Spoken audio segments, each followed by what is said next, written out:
Continue. Sorry about that. My name is Sarah Doucette and welcome to our Zooview today. Anna is our producer and Amy has had extra special permission and is joining us from the zoo. We all are members of the Friends of Hyde Park Zoo and we sit on the board. Because the zoo is still closed, as I mentioned, Amy has extra special permission to be there with the zookeepers and our bison today. So Amy, I'm going to hand over to you so you can introduce our wonderful zookeepers and our amazing bison. Okay, thank you, Sarah, for the introduction. So hi, everyone. My name is Amy. As Sarah said, I'm on the board of the Friends of the Hyde Park Zoo, and we've got special permission to be here today. So I am lucky enough to be in the neighboring pen to the bison, and we're going to give you a little bit of an introduction. So I'm going to flip myself and show you our lovely bison friends over here. So I'm going to walk over and get you a good view, and then we're going to get a little bit of introduction from our zookeepers. Hi everyone, I'm Sandy. I'm one of the zookeepers here at Hyde Park, and right here we have our 3 bison. Turning around. Okay, over there we have Whistler, and Whistler is 4 years old. Right close here, you really only get the top of the head, he's so close to us, is Benny. And way in the corner of the pen is Jasper. Benny is our youngest. He is 3 years old, Jasper's son. And when Benny was born, his mother, who is always a good mother, she had some problems with her milk production. So for that reason, we had to take over the care of Benny, and he was bottle fed. And that is one of the reasons he is so tame and friendly to this day. And Benny's name actually came to us from the vet. When we took over his care, we had him at the vet, and they just nicknamed him Benjamin because we hadn't named him yet. So that name stuck. Whistler and Jasper have names. The themes are more of the West Coast, Jasper National Park. And, you know, some people are lucky enough to go skiing in Whistler. And Whistler is, I'm going to say, Benny's best friend. When Benny was a baby, when we were weaning him and he was ready to rejoin the herd, we would put him out with the others. And he wasn't used to being a bison, I guess, and he was terrified. And he would run away crying, and he would come to us, and we would save him. But in time, he had to learn to live with the bison. And it was Whistler, who was just a youngster herself. She kind of took Benny under her wing, and she nurtured him. And if they went from one pen to another, she wouldn't leave until Benny was with her. So it was really cute to see that. And they have been best buddies ever since. Jasper is... he's part of the herd. He's kind of the leader. He's very calm. If they move somewhere, he might survey and wait and stand back, and really good at taking his time. He has all day, and he's not going to move quickly. That can be sometimes inconvenient when we wish they would move. Anyway, we have in this pen, one thing that earlier today, they have a scratching post in front of you that Whistler was just having fun scratching on that. And some of the other things they like to do for amusement, they will sometimes play kind of games of tag where they chase each other, and all 3 of them will run from one pen to the other and back again. And they will be running until they're panting and their tongues are hanging out, having a great time chasing each other. It's a real treat when people get to see that. And sometimes the end of a run, they go into this 4-legged bounce, and they look like they're weightless and they look like they're floating. It's really cool to see an animal this size floating like some helium balloon. It's really neat. Well, thanks so much. That's a wonderful introduction. We We really appreciate it. And I'm going to give it back to Sarah. And we're excited to learn more about these wonderful creatures.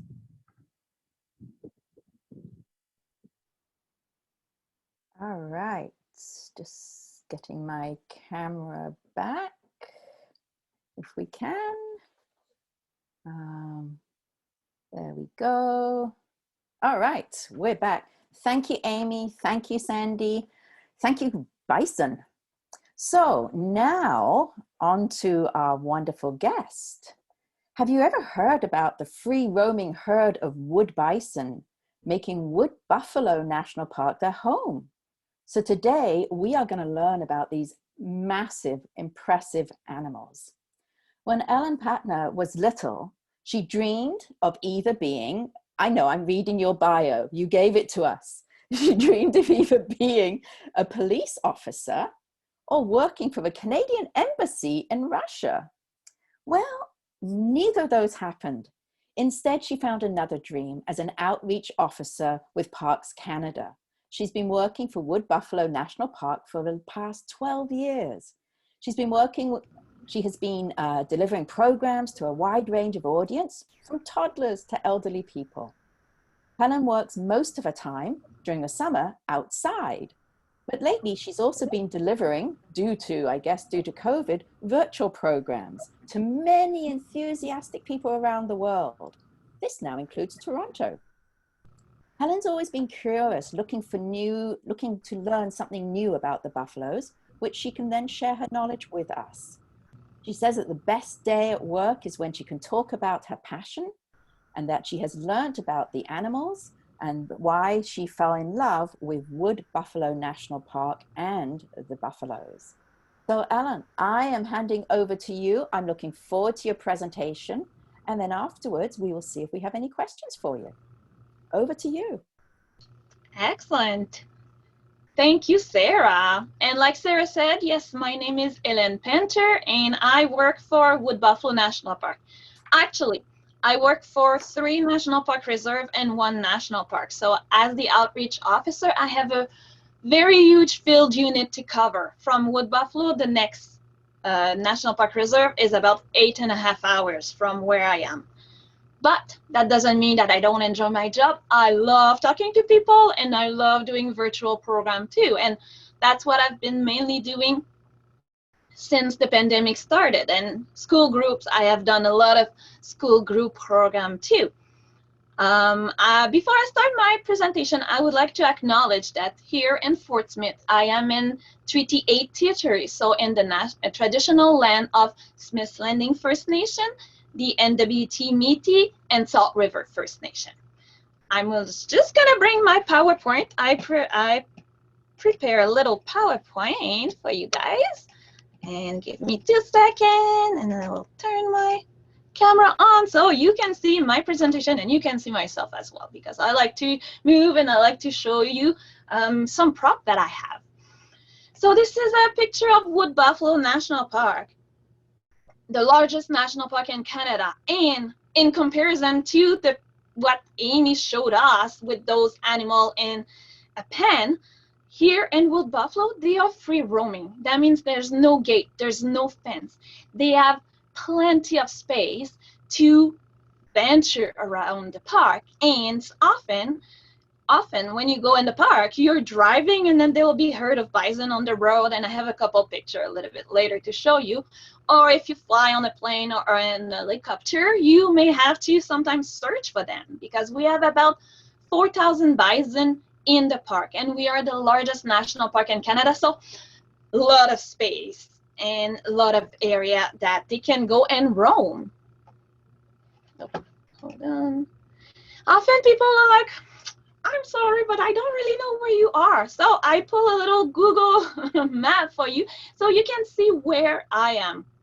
So if you start at our park zoo and you come to see me in Fort Smith, if you were driving, it will take you about 50 hours straight, no stopping, no like lunch break, no pee break, straight to Fort Smith, 50 hours. So we are quite a big distance from each other, but sometimes a lot of people are like, I don't know where Wood Buffalo National Park is. I don't know where Fort Smith, or how do I get to you? And this is a good idea, give you a good idea of what it looks like. And this is a map of all the national park in Canada, and then I highlighted in my little square the 4 national park and park reserve that I do programming for. So today we want to talk about bison, and I brought my little friend here, Betsy. She's always my co-host. She's the best co-host ever. She always has good ideas, and she helped me do program about bison. So I use her to show the kids and show the attendees what our wood bison look like here in Wood Buffalo. Wood buffalo was established in 1922 to protect and preserve the free-roaming herd of bison, just like Betsy that I have here. In 1922, they built the park according to where the bison were roaming, but then they find out bison swim. They can cross rivers, they can cross lakes. So on the map, there's the Peace River, and then bison were going and like moving south. So they decided to expand the park in 1926 to encompass the Peace Athabasca Delta, where most of the wood bison will go, because there's a lot of water, there's big wetland, it's a delta, and there's tall grass in the summer, so a lot of food for them to build strong muscle to be able to survive the northern winter, which could be very, very cold. Like I have seen this year, minus 50, minus 63 degrees Celsius. So they need to build a lot of fat, and their fur will be thicker as well. Wood buffalo is about 44,742 square kilometers of pristine boreal forest. So the wood bison, of course, the park was established to protect them, and they have a big relationship in the park and the ecology and geology of the park as well. And we have that unique predator-prey challenge between the bison and the wolf, which could be another program separated about how big the wolves are and how the relationship between them are going in the park. And that's been going on for years and years and years and years. The bison will create a different ecology. Here in the park, there's some places where we do studies, and we put fences where the bison will not go and see, compared to the places where they go, how the vegetation will change according to where they feed, where they stomp, where they roll, and places where they will not go. And then we'll study that for the past 20, 25 years. We have a place in Sweetgrass where they used to monitor all that to see how the bison will change the ecology and environment. And we have seen the bison and wood buffalo are pretty big, pretty huge. I'm looking at Benny. I was looking at Benny that was on the camera with Amy. And I would love to see one of our big bison here and wood buffalo beside Benny, just to compare, because the bison that in the park, in the zoo you have, are mainly plain bison. Here in the park we have wood bison. So I'll talk about it in a few minutes. They have different composition a little bit, but different size, different color, different characteristic that make them be able to venture in the park, free roaming, going all over the place. Wood bison are named bison Athabasca. If you look at the plain bison like Benny, it's going to be bison, and bison. So that's their scientific name. The bison and wood buffalo, even though they're big, they are fast. And we always recommend when people travel in the park, don't try to outrun a bison, because a bison can run about 55 kilometers an hour. Unless you're like the superhuman and you can run faster than 55 kilometers an hour, we recommend that you keep your distance from the bison that we have in the park.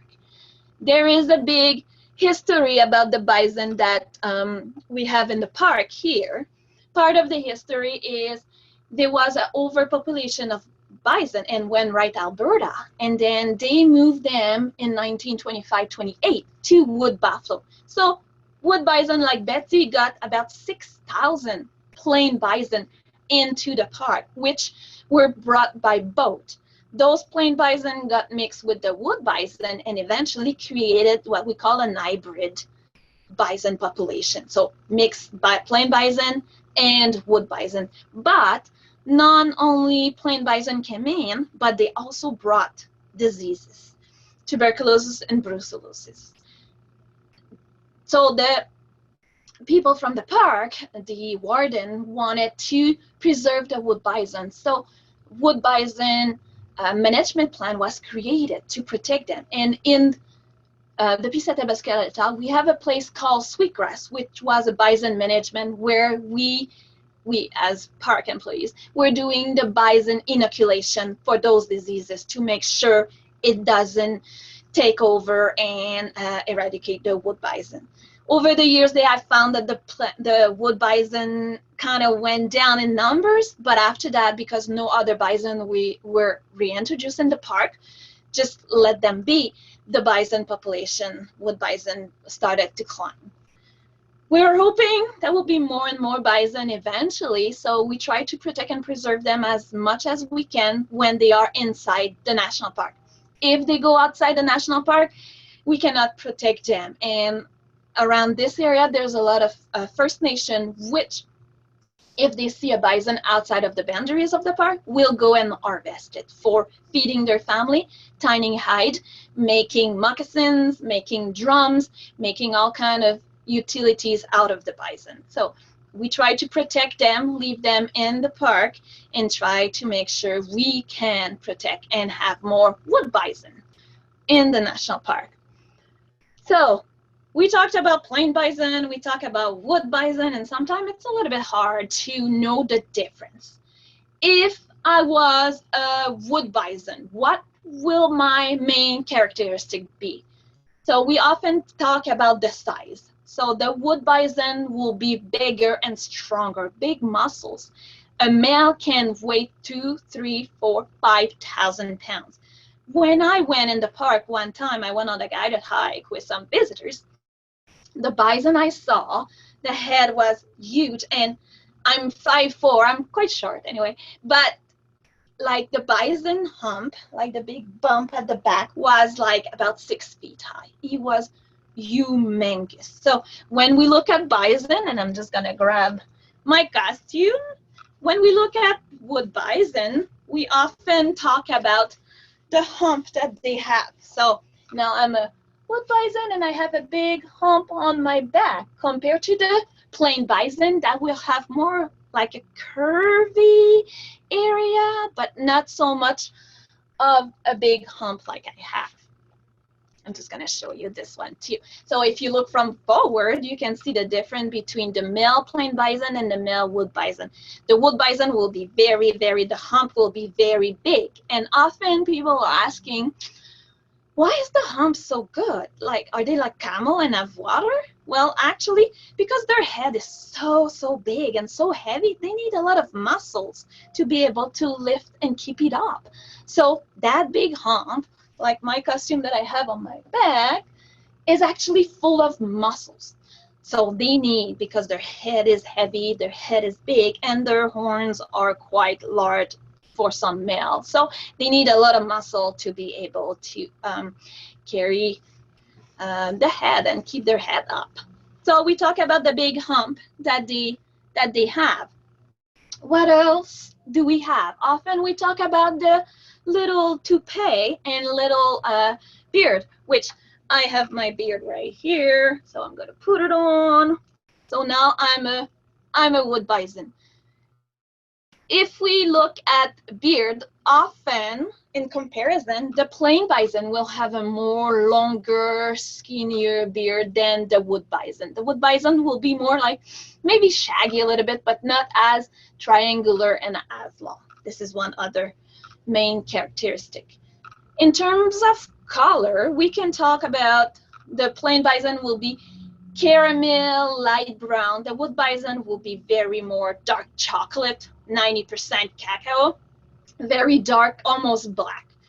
We have some bison that will be lighter in color, and when the babies are born, they are like like reddish color, almost white. Some people take pictures and they comment, it's like, whoa, the bison was white, that baby. But actually it's like light beige, and they will change color as they grow older. We talk also about the horn that they have, different horn, and the horn will be curving different way according if it's a male or a female. If for any reason you cannot see underneath the bison to see if it's a male or a female, if you look at their horn, the female will always have the horn more curvy towards the inside, as the male will be larger, always going to the outside rather than the female will have little horn more close to each other. So that's another difference, but I think in the plain and the wood bison, the horn situation is similar. The chaps, Betsy here doesn't have a lot of chaps, so that's the part in front of the leg. Wood bison will have less of a thicker and longer chaps that will kind of help him walk in the snow. So in the summertime, we can see wood bison on the trail. It's not unusual that we will be going in the trail and we will see wood bison, and then we always have like, what do we do with visitors? We tell them what do we do in the trail if we encounter a bison. And then you can be driving on the road and you can see bison always in the summer, because they like to walk on like pavement, and they like to roll on in the ditch where there's some sand, and I feel like it's easier for them to eat the grass that get in the surrounding rather than going in the forest and try to find. Of course, they go in the forest because it's sometimes getting very warm, and you can see that they are like super warm and they want to go have some shade. It's not unusual that you drive in the park and you have to wait because there's a big herd of bison right in front of you.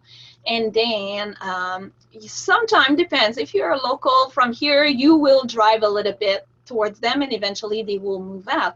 But there's a lot of people that will only sit and they will wait and see when the bison will be moving away. And that's another thing that is amazing. We call it bison jam, or rush hour, when you have in many places herd of bison right on the road. And it has happened to me that I visited the park, I went in the park and I sat in my truck, in my car for hours because I did not want to disturb them.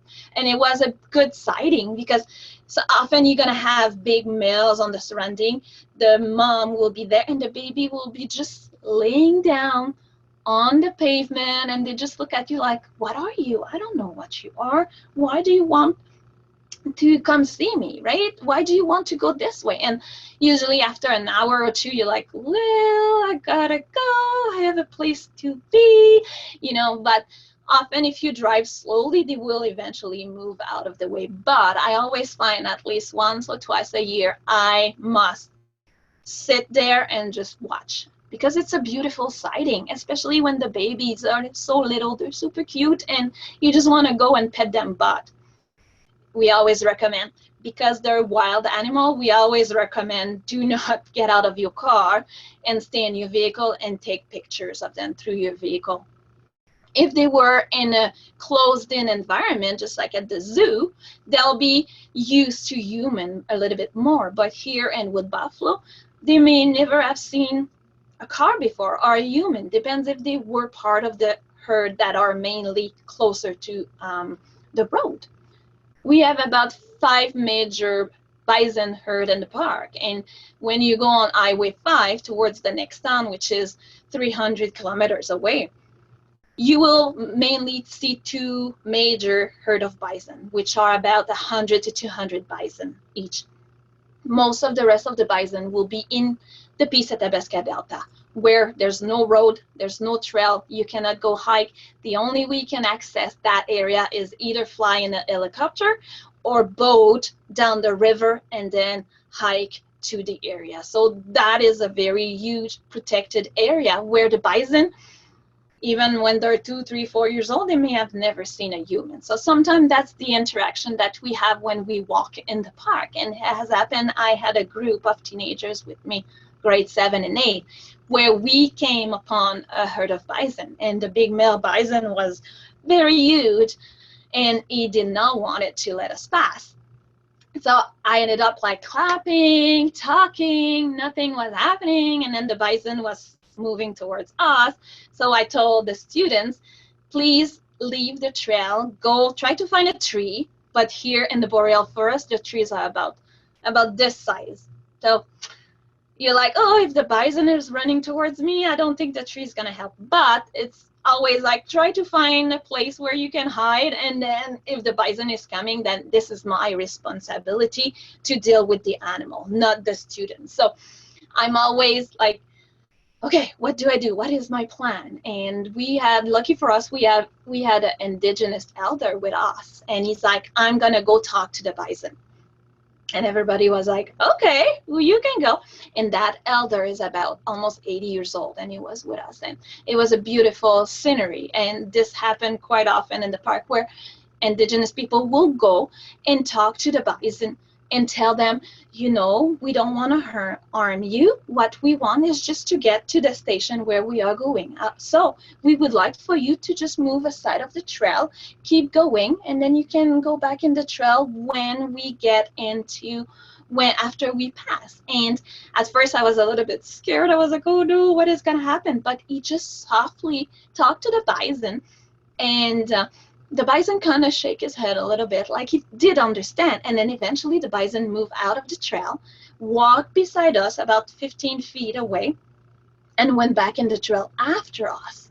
And I was like, I want to learn that skill, but I don't think this is something I cannot learn. I'm not indigenous from this area. And I think it's just a power, a spiritual medicine that people from this area have to be able to talk to the animal.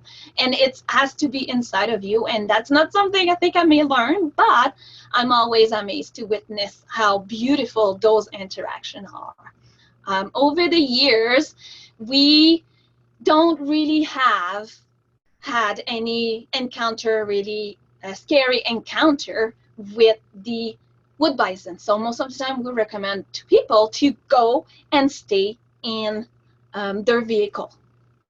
Other thing that we often see in the park is they might be remnants of the bison. So I have a bison skull here. Just gonna grab it. They're pretty heavy. And I have learned how to recognize if the skull we found, it's a male or a female. And it has to depend with the horn that they have, like this one here. If the horn is coming out further, I'm moving, there you go, of the skull, that means it was a male. If the horn part here is totally fully close to the skull, that means it's a female. Further it's gonna come out, further older the bison was. So this skull here, we can see it's a male because I can find a space here, and it's about the male that was about 2 to 3 years old. So we often find skulls in the park, and that's the way we can identify if it was part, which herd it was part, where it was from, and if it was a male or a female. There's other kind of indication we can use, and those are according to the horn that they have. And we do the bison segregation in the park, where we fly over with an helicopter and we take picture, or we count how many animal there is. So we have a better idea how many male bull we have, how many babies or calves were born that year, how many female are part of the herd that is currently in that precise area. So this is usually done in the spring before the leaves are grown in the tree, so it's easier to identify all the bison. If we cannot count them at the precise moment we're flying, we're going to take pictures as best as we can, and we're going to bring back the pictures to the office, and we're going to count all the bison that were in that herd. It takes more than 1 day to fly the entire park, do all the transects. So usually it's about a full week of flying every day for 8 hours around the park to be able to have a good idea how many bisons are in the park and how many animal, like how many female, male, and calf are there. Oops, I'm just looking. I know 10, 50, 12 minutes. We gotta be on time. We do also bison radio collar in the park, and that is something we started a few years back just to know where the bison are going in the park. So we know that they are in a precise area, but often we're like, we don't really know where precisely or how far a bison is traveling.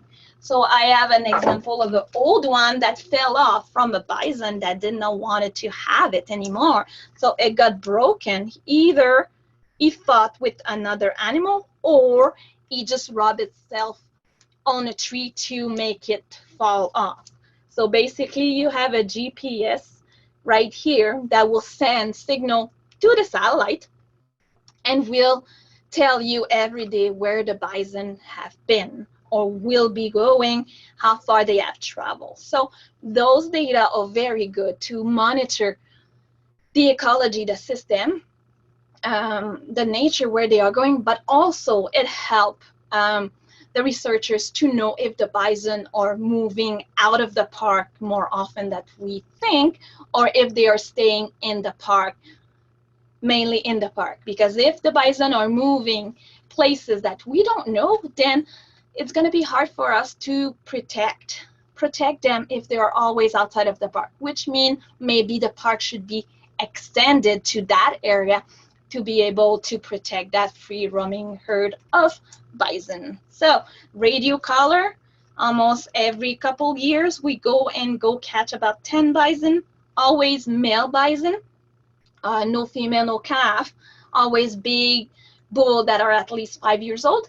And then we put radio collar on them so we can track them to see where precisely they are going. Here we go. I have a little video for you. This is a video that was taken a few years back by one of our local residents here in Fort Smith. I hope you'll enjoy. This is a video about the few first minutes of a calf being born.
Just start walking, man.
There you go. That was a nice little video I wanted to show you, just to see the first few minutes, I think 20 minutes. That person was driving. He was one of the local person that was bringing fuel to town. And then every time he was always eager to see, and then he came upon that baby just being born. So he just sat there and watched that baby, and he had an amazing time, and he brought the video to us, and he's like, look what I saw today, and everybody was pretty amazing. So we asked him if we are allowed to use the video, and he said yes, as long as we acknowledge that he was the one taking it. So I hope you enjoyed the video, and I hope you enjoyed the presentation. Thank you very much for joining us today, joining me and the zoo team. And I see that there's a couple questions. Do you want me, Sarah, to answer them right away? Hang on, I got to get my camera back here. Anna, do you have the questions, or can Alan see them? Yes, I sent the questions to Helen. And Yeah. Okay, I can. Yeah, yes, I can see them in the chat. Sure. Brilliant. Yeah. So the question one was, how far will a bison travel in a year? Well, it will always depend the food source, and if there's any predators in the area. It has tendency to move further, like it could be thousands of kilometers if they are chased by wolves, and the wolves population in the park is pretty big, so bison have to move often to places where the wolf will not follow them too much. But we have seen over the years, if the wolves are not quitting right away, often they will follow the bison, and we have heard that totally move almost 1,000 kilometers to make sure to find a safer spot. So, but some herd may not move that much if they have no predators around, less predator, let's say, and they have a lot of water and a lot of food, they may not travel too much. Do they mate for life or change each season? As far as I know, they are not made for life because there's more female than male bison. So the male, often there will be a couple bull in a big herd of 100 or 200 bison. So that has to do what it has to do, and often they will have more babies. But as far as I know, the male will stay with his ladies in the same herd. So it's going to be the same, but it's not only one male for one female. So they will have, the female will have to share the male between each other. But if the male, for any reason, get kicked out, and usually that's when they get older, the younger bull will come and fight the male. And it's not... it's very common that when we go on the highway, we see some lonely male bison where there's no other female or babies, no other herd of bison. And those are older bull that got kicked out because the new ones, the youngest one, kicked them out or fought them out. And often those bison are just about to be at the end of their life when they are by themselves. Do they live in family unit or in a herd? They live in a herd. Sometimes you may see one or two lonely bison, like I said, but most of the time they stick together. And we found that if there's a younger bull bison roaming around, often there will be a herd. He's just the I call him he's the watcher. So he's gonna go around a little bit further to watch, to make sure there's no danger in the surrounding. And if there is, he's gonna come back to the herd and tell them to start moving or go places. Yeah.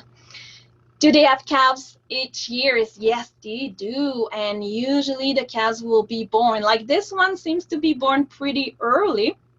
Yeah, there was still snow on the ground, but usually they are born May, June is the time. Snow was still here in May, so maybe that was just late snow because the temperature were not that warm, but usually there's babies. The mom will have babies every single year. Yes. I don't see any more questions. Feel free to ask.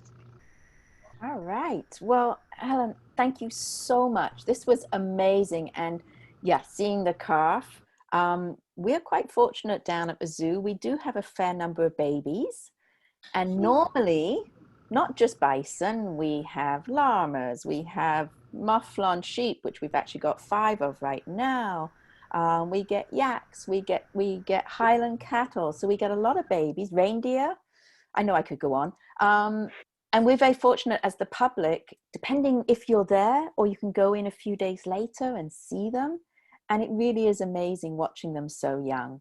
And as Sandy was mentioning, sometimes the zookeepers get to bottle rear them because of whatever happened. So thank you again. Before we go back to the zoo, I just have a couple of quick announcements. Our next Zoo View is on Saturday, June the 19th at 1 p.m. And this one is actually on our llamas at the zoo.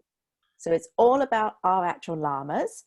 And as I mentioned before, if you missed any of these, they're all on the Friends of Hyde Park Zoo YouTube channel. Now, I think we have Amy back at the zoo, and I think Sandy is trying to convince the bison to come and play. Is that right, Amy? That's right.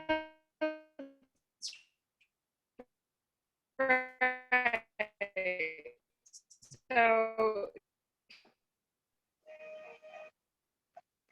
here I am back at the zoo. The bison now, after their time on camera, having a little bit of a lie down. It's a big, hot, long day for them. So Sandy's going to tell us a little bit quickly. Benny was little. We're having a bit of technical difficulty down at the zoo. I think it's so hot, but we'll see if they come back or not. No, I think we've lost them. Oh, that's unfortunate. So, oh no, there we have. Oh, I'm back. Yay! Okay. And if you can turn my video back on, okay. Sorry about that. We're in the lovely Hyde Park where the service is a little hit or miss. So Sandy was just telling us about this enrichment toy. Hi, this is one of the balls the bison will play with. We make it more enticing by having alfalfa hay in here. They usually get timothy, so that's a treat, and they can slowly work it out. When Benny was a baby, he would play soccer with these balls and bounce around and toss it with his head. We have, near Benny right now, we have a garbage pail hung from a tree, and we got a bell on that garbage pail, and he will headbutt that and slam it. It's his punching bag. And the bell rings, and all through the zoo, people hear the bell ringing, and they're like, what is that bell? And then it literally draws the crowd to watch Benny having fun. And here we have Christy with his favorite toy of all. We get these Christmas trees, and we save them. And he enjoys headbutting it, and if he's really lively, he'll not only headbutt it, he'll toss it around and run around, and that often starts the 3 of them running if he's really excited. Today he's maybe checking it out a little slower. It's a hot day and he's maybe not quite in the mood for running, but that's his favorite toy right there, the Christmas trees. We collect them after Christmas and they don't get shipped up in the city. We make good use of them here. So, What do you think about that, bud? You gonna enjoy your day with the tree? Yeah. Well, thank you, Amy. Thank you, Sandy. Thank you, Christy, for helping with the tree. And thank you to all the bison. It's been amazing. Lovely to see our own bison. And we really, really hope that the zoo will be open soon. Just waiting for the province to give us permission to open up the zoo. So that's it for Zoo View today. Thank you for joining us. And as I say, June 19th is our next one on our very own llamas. So please join us. And again, check out the YouTube channel if you've missed any of them, and share them with friends. Children would love to see these as well. So please feel free to share with everyone you've got. Thanks so much, everyone. We'll see you in a couple of weeks. Bye. Bye.